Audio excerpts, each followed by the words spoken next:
Bibliophiles of the internet, today I'm here to share some of my most anticipated book releases of 2026. I know we're already a month into the year, but there are a lot of really wonderful new books coming out in 2026 that I wanted to show some love. So we're going to dip into my saved Instagram post and take a look at some upcoming releases that we can all look forward to. Now, with the exception of the first book, these are all going to be listed in order of prospective publication date. And of course, there are so many more new releases besides the ones I've included in this video. This is not intended to be an exhaustive list whatsoever. And of course, if there are any other releases that you think I should know about, feel free to drop them down below in the comments. With all that said, let's get started. And like I said, the first book I'm going to mention is perhaps the most important release of the year that I'm sharing more as a PSA for those who may not know, because trust me, I'm very much aware of its existence. That is, of course, Espiritu by Aiden Thomas, which comes out from Feiwel and Friends, I believe on September 8th. This is the highly anticipated, by me, sequel to Cemetery Boys, one of my favorite books in the world. It's another queer YA paranormal adventure, and this sequel is actually told mostly from Julian's perspective. We met Julian as a ghost in Cemetery Boys, which means he has a very unique connection with the spirit world, and even though he's not a brujo himself, he can still see and communicate with the spirits of past brujex. But he's also seen these dark shadows, glowing eyes, having very strange visions, and it isn't until he meets a non-binary bruja named Angel who can both heal the living and release the dead that he finds someone else who can see those same omens. I literally did not even need to know that much. Obviously, I will be reading this. And just between you and me, by the time you see this, I will have read it. Now, going in chronological order of release date from here on out, the next book I want to talk about is 30 Love by Tom Vellner, coming out from Alcove Press on March 10th. This is a queer sports romance about two tennis rivals, Leo and Gabe. Leo especially has this goal of winning the US Open by the age of 30, which is about a year away. But he's been a bit distracted by the secret of his sexuality weighing on him, the fact that he's been clashing with his coach, who also happens to be his dad, and how he still can't figure out how to defeat Gabe on the court. Listen, I will try pretty much any queer sports romance at least once, so sign me up. Ever since reading Marcus Kluwer's debut, We Used to Live Here, I've been very excited to see what he's going to do next, and what's next is The Caretaker, which comes out from Atria Books on April 21st. From what I understand, this is a horror story about a young woman named Macy who responds to a job listing for a caretaking job that offers competitive pay and only requires 3 days of work. But even though it seems too good to be true, she applies anyways. But what starts as a very strange side gig soon becomes a waking nightmare, and Macy starts suspecting that there is an unspeakable horror dwelling on this property, and she might just be the only thing standing between it and all of humankind. Marcus Kluwer was able to pull off something truly remarkable with his first book. I'm honestly still thinking about it more than a year after the fact. This definitely seems to be in that same twisted, strange, mind-bending vein, and I cannot wait. Next, we have The Republic of Memory by Mahmoud El Sayed, coming out from Saga Press on May 5th. This is a sci-fi story, possibly a space opera, about a city ship known as the Safina, which is 200 years into its voyage from the ruins of Earth to a new planet. And there's an interesting system in place where there are crew members who maintain the ship generation after generation, all while protecting their ancestors, the ones who will repopulate humankind once they reach their destination. And those people are kept alive in cryostasis. So the crew begins to question why they should continue to labor and toil for these ancestors they'll never meet, and for this world they'll never reach. This sounds like a really interesting thought experiment. I love sci-fi stories that double as social and moral quandaries, so I'm very interested to see what this is all about. Keeping on the sci-fi train, I am so fucking stoked to see that Ann Leckie is returning to the world of ancillary justice with a new standalone novel called Radiant Star, which is coming out from Orbit on May 12th. Like I said, this is a sci-fi novel about this mysterious location known as the Radiant Star, which is an antiquated religious site that's set to be absorbed into the reigning galactic empire. But local politics are making it tricky for the empire to take those final steps, which is why they've conceded to allow one last man to join the mummified bodies in this temporal location to become a living saint. Little does anyone know that this seemingly symbolic decision will eventually ripple outwards to affect every single part of the city. I am so excited for this. The Ancillary Justice trilogy remains one of my all-time favorite series, and I've read pretty much every single story set in that universe, aside from Provenance, which I hope to change soon.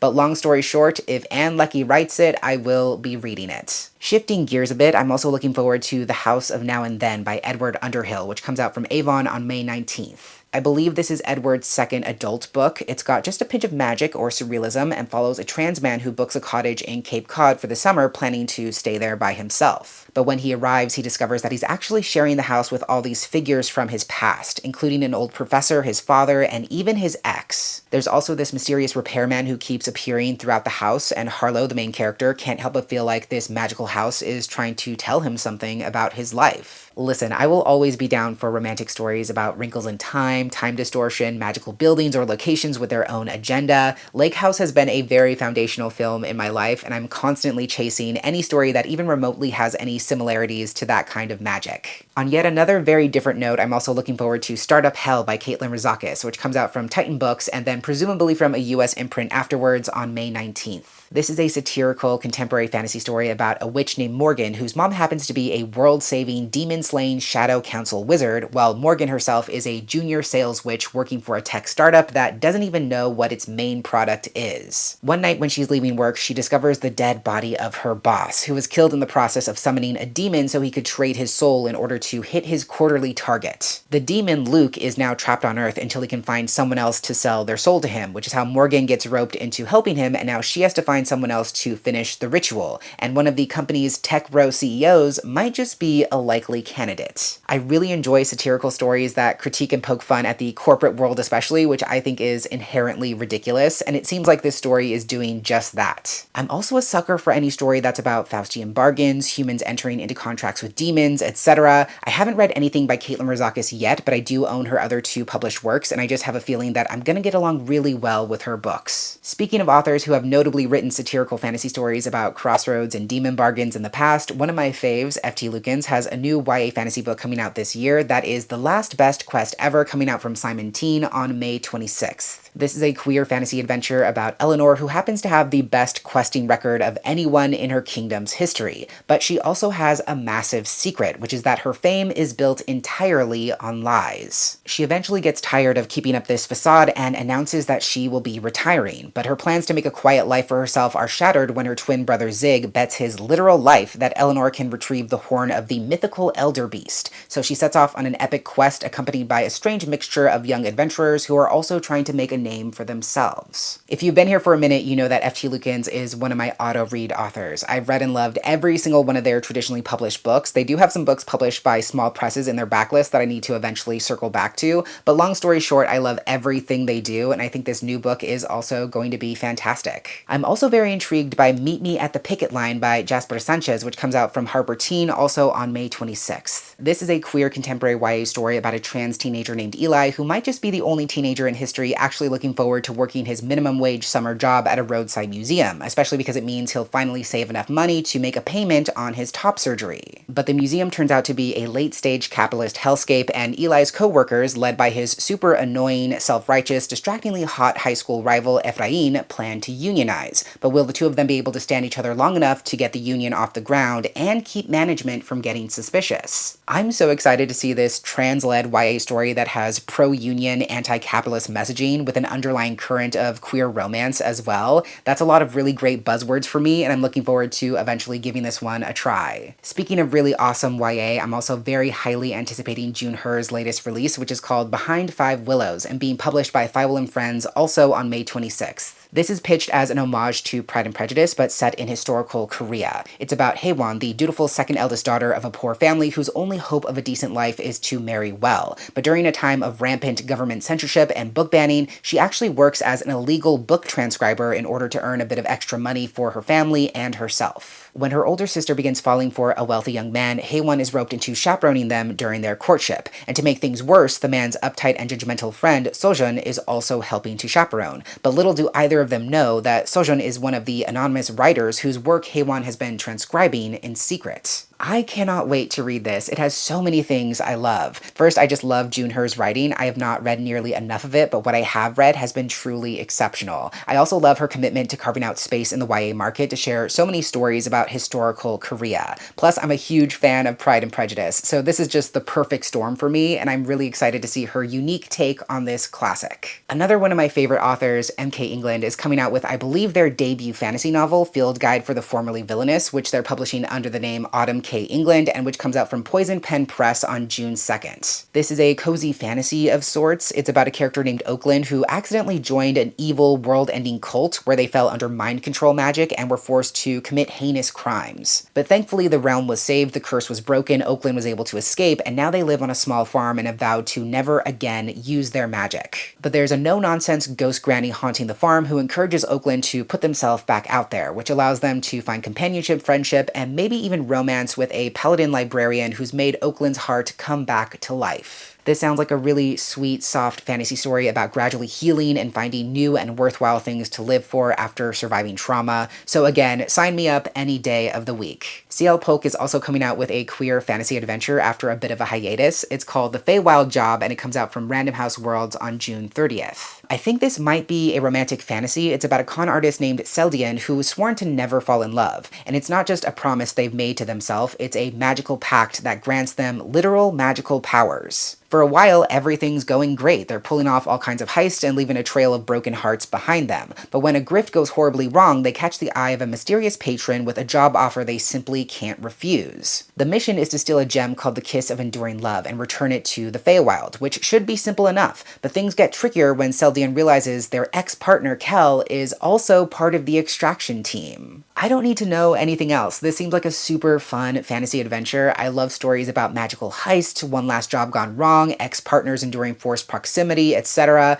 So this has all the makings of a really great story. The next title on this list should come as absolutely no surprise because it's from another author I've read pretty much every single book from. That is The Intrigue by Silvia Moreno Garcia, which is coming out from Del Rey on July 14th. This is a new historical novel from Silvia. I believe it's noir fiction. It's set in Mexico during the 1940s and follows a handsome con artist named Ulysses who basically runs a grift where he writes letters to lonely women and cons them out of their money. But he's really trying to find someone with a huge fortune to steal from, and he thinks he might have found the perfect target in Perla, the owner of a small-town boarding house in Veracruz. But when he actually meets her, he finds out she has a niece named Ines, who is incredibly observant and immediately catches on to what Ulysses is trying to do. But when she discovers his true intentions, she doesn't turn him over to the authorities, she wants in on the scheme instead. This is another one of those cases where genre, the subject matter, the synopsis could not matter less to me. I will read anything and everything Silvia writes. Switching gears once again, I could not be more excited about Julian Winter's return to YA in 2026 with his new book, Find My Way Down to You, which comes out from Viking Books for Young Readers on August 4th. This is Julian's first ever take on a queer contemporary fantasy story of sorts. It's pitched as an homage to Hadestown, featuring a romance that spans both the mortal world and the underworld. It's about a teenager named August who's trying to figure out what his life looks like after the sudden death of his boyfriend. And one day he happens to stumble into the underworld where he's not only surrounded by a flurry of charismatic gods, but also presented with the opportunity to find his lost love. So he goes searching through the underworld and he's being guided by Carrie, the smoldering, broody farrier of souls. But the longer he spends down below, the more he begins to question what he's really searching for in the first place. Not to sound like a broken record, but Julian is another author I will read absolutely anything from. I've read pretty much the entirety of his backlist and I could not be more excited for this release, especially because it's so different from anything he's attempted before. But if anyone can pull it off, it is definitely Julian. While we're still on the topic of longtime favorite authors, we have to talk about how Mason Deaver is coming out with their second adult romance, Ship Happens, which comes out from Avon on August 18th. This is a queer adult romance about a character who I believe is trans and named Owen, who's grieving all the ways his life has dramatically changed in the past year. His tight-knit friend group seems to be moving forward without him, and the boyfriend he was wildly in love with also broke up with him to join some kind of research team in North Carolina. The last thing he needs is for his ex, Jacob, to waltz back into the city like nothing ever happened. And to make things worse, their friends surprise them with a week-long Alaskan cruise as a bonding experience. And so now Owen has to try and keep it together and pretend like everything is fine as he endures what will surely be an extremely disastrous cruise. I absolutely loved Mason's debut adult rom-com, The Build-A-Boyfriend Project. I thought it was just delightful, and I really love everything they're doing in the adult romance space. I expect this book to be no different, and I cannot wait to finally read it in 2026. I'm also, of course, incredibly ready to read No Place on Earth by Andrea Beatriz Arango, which comes out from Random House Kids on August 25th. This is Andrea's latest middle grade novel in verse. It's about a young Latine boy named Gustavo who actually has to move to Yellowstone National Park for his mom's work. As if that wasn't enough change, he's also been having some bad dreams, which seem to have gotten worse since the move. And Gustavo also somehow meets one of his classmates, Cordell, inside his dreams. And whether Gustavo is having dreams or nightmares, Cordell doesn't seem to find anything strange or uncomfortable about the situation. In fact, he prefers Gustavo's dreams to his real life, until one day when he realizes that the dreams are suddenly no longer enough. I have never read a bad book from Andrea. In fact, her books often end up on my favorites list every year they come out. I love that this new book seems to have some element of magical realism or dream magic. I can't wait to see how that comes into play. But again, regardless of content or genre, I would happily read this. Switching gears again, Freya Marski just revealed the cover for her next fantasy novel, which is called Bodies of Magic and comes out from Tor Books on September 15th. This is pitched as Grey's Anatomy meets a deadly education. It's a dark academia fantasy set at this magical academy for healers, and every mage that has the healer's gift is given 5 years to master their power and prepare for the grand exam, a 5-day trial where healers are tested in groups. And if one person fails, the entire group fails. As if that wasn't stressful enough, this latest cohort of mages discovers a classmate's dead body in the exam hall on the first day of their trial, and they realize that everyone in their group has some kind of connection to the dead student who would have easily been ranked first in their class. Listen, I love when authors put dark, exciting, intriguing spins on dark academia. A magical medical school is not something we've typically seen in that subgenre, and I cannot wait to see how it plays out on the page. There's elements of mystery and thriller as well, which I love, so I'm definitely keeping my eye out for this release. Next is a fiction release that perhaps doesn't even need to be said, but I'll say it anyways. Emily St. John Mandel is coming out with a new book called Exit Party, which is set to release from Picador on September 15th. This is a blend of sci-fi and speculative fiction set in the near future during 2031. The US is obviously at war with itself, but there's finally been some good news. The Republic of California has officially been declared, the curfew in Los Angeles has finally been lifted, and the city is set to have a huge celebration. The main character, Ari, has just been released from prison and arrives in Los Angeles just as this new era is about to begin. But something goes horribly wrong at the party, and Ari continues to be haunted by that fateful night even years later, when she realizes that whatever happened that night not only fractured her sense of reality, but might just hold the key to a very different world. I have no idea what that means or what it could mean. All I know is that I have really enjoyed Emily's books in the past, and I cannot wait to see what she does next. Switching back to middle grade, MK England is also releasing a middle grade book this year called Riley Dare, Slightly Witchy Sleuth, which comes out from Random House Kids on September 15th. I believe this is a contemporary fantasy of sorts about a young character named Riley who's super good at solving puzzles, and she also helps run her aunt's escape room. And part of why she's able to help out is because she can easily fine-tune things with her flicker of magic. But one day, a celebrated children's author mysteriously vanishes in Riley's latest escape room, which is themed after the biggest unsolved heist in her small town's history. So Riley will have to team up with her friends to figure out what happened to the author and how this mysterious disappearance might be tied back to the unsolved case. I love fun, nerdy, magical stories. The fact that this story has to do with puzzles and mysteries and magic makes it even more exciting to me. Again, I really loved MK England's work in the past, and I cannot wait to see what they bring to the middle grade space. Penultimately, I wanted to share a book that just got a cover reveal days before the filming of this video, and I was so excited to see it. That was for Starting Now by Janae Marks, which is coming out from Quill Tree Books on October 13th. This is a middle grade novel about Addie Thompson, whose life gets turned upside down after her mom gets into a really bad car accident. And it's so bad that she's actually transferred into the custody of her estranged half-brother, Julian. The more time the estranged half-siblings spend with each other, the more questions Addie seems to have. She doesn't understand why they haven't spoken before or why Julian refuses to visit their mom in the hospital. So when she discovers an old journal in her mom's closet, it sends her on a journey to uncover the truth about her family's past. I love Janae Marks' books so much. Every single one of them has been written to perfection, and they always hit this really great balance between childhood wonder and heartfelt themes regarding family and friends. Long story short, there is absolutely no question as to whether or not I will be reading this book. I will be reading this book. Lastly, for today, another book had a recent reveal that piqued my interest, and that was Call Me Traitor by Everina Maxwell, which comes out from Tor Books on October 27th. This is Everina Maxwell's fantasy debut. She's written a couple of sci-fi epics in the past, but this is a queer romantic fantasy novel about N, who's basically a human weapon. Her skin is carved with battle spells, and she's been magically compelled to be loyal to the Archmage. She is sent on a mission to extract a group of infamous traitors from exile in a land of unpredictable, deadly magic, and she will also have to team up with a common soldier if she wants to survive. Much to her surprise, the soldier, Tamil, is a prolific magic user and also incredibly kind as well. And even as N begins to fall for Tamil against her better judgment, she discovers that Tamil might just be one of the very traitors that she seeks. The last book I read from Everina Maxwell, Winter's Orbit, was a very different vibe compared to this new book, but I really enjoyed it. I've been wanting to read more from her since, and I have to admit, I'm very curious to see what this author can do in the fantasy space. So there you have it. Those are a few of my most anticipated releases for 2026. Trust me, this is just the very tip of the iceberg. There are so many more titles I could have mentioned, but I think this is enough to keep your TBR preoccupied for a good little while. And of course, feel free to share your own anticipated releases down below in the comments. Thank you so much for watching. I hope you enjoyed, and until next time, educate yourself, be kind to yourself, take care of yourself and others, and I will catch you on the flip side of the page.